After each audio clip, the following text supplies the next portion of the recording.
Mend with me. Hi, my name's Lauren. I teach visible mending. Settle in because this is going to be a longer video.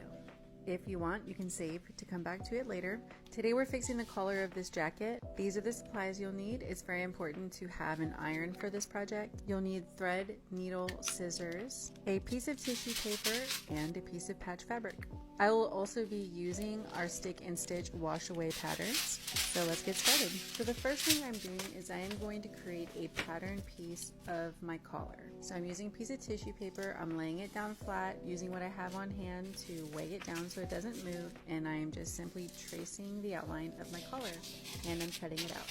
When I'm finished cutting it out, I'll fold it in half because it's easier to work with just half and cut on the fold at this point. I chose to work with a lightweight off-white fabric, and I thought it would be easy to work with because the collar itself, the denim on this jacket, is very thick. I placed the pattern piece on the fold and I am cutting it out. You will definitely want an iron for this project. It's really important that your pattern piece is ironed out nice and crispy, and that your collar is also ironed out, or whatever you're patching up. When what you're mending or your patch piece is very wrinkled, you're gonna mend it that way, it will stitch that way, and later on you're not gonna like it, I promise. So after I ironed everything on the collar, I snipped away the frayed threads. There was quite a bit. Next step is to prep the patch. The patch is going to go right on top of the collar because it was so frayed. There wasn't even any fabric for me to tuck it underneath, and there just wasn't a lot of denim to save, so I'm just going to put the patch right on top. I'm ironing down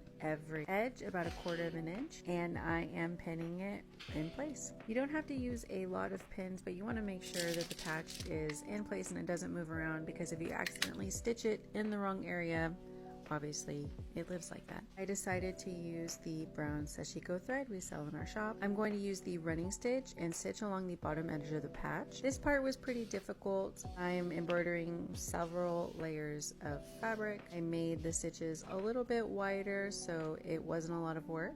When I made it all the way around to the edge, I decided that I was going to use the blanket stitch to not only tack the patch down to my collar, but to add a decorative embroidery stitch to the outside edge as well. This is a really great stitch for both mending and just embroidering and joining two pieces of fabric together. It is called a blanket stitch because usually you see it stitched around a blanket. I will have a video just on the blanket stitch. I didn't want to take too much time to explain how to do it here. But what I'm doing is running my needle through several layers of the collar so I can snip it away without making a knot. This is the patched collar when it's finished, and I would definitely just consider this visible mending. I think it looks great like this, and a lot of people would probably leave it. You can see here how the fabric really isn't sewn together at all in the middle, so I'm going to use one of our wash away patterns to add more stitching throughout the collar just to strengthen it. I used the tissue paper pattern again, and I cut half of it out, and then it really just took a little bit of playing to match up the pattern to see exactly where it was going to be. I kind of figured out I needed to flip the pattern over, and again it took a little bit of finessing to match it up, but I wound up finding where the pattern would have gone all the way across, so I cut it out. And I thought I filmed this, but I did not. Simply peel the pattern from the back and stick it on top, and because I had lined it up to where it matched up, it was very easy to lay out. I was short a little bit of the pattern, so I used a ruler to draw all the horizontal lines, and I'm using this 3D printed grid tool that I am developing with a small business here in San Antonio, Texas, that hopefully I can get on the shelves soon. So basically I just had to draw a small 1/4 inch grid, so I had the dashes to finish my project. At this point it's really easy, but it does take a little while.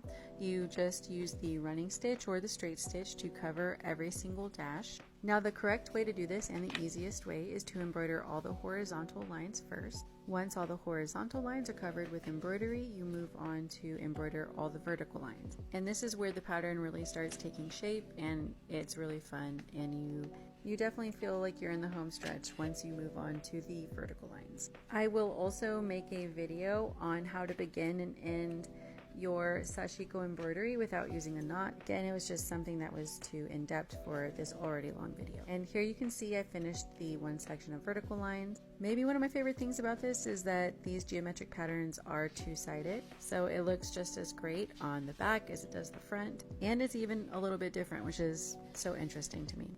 I want to say this took me about 4 hours. The whole thing, maybe 5 or 6. I had to finish the embroidery on the second day, and I washed it and dried it on the third. And I think that's a completely normal time to finish a project like this. Here I am moving on to the grid part. So what you'll do is just continue to count out the lines and just follow the pattern on your horizontal lines and then on your vertical lines.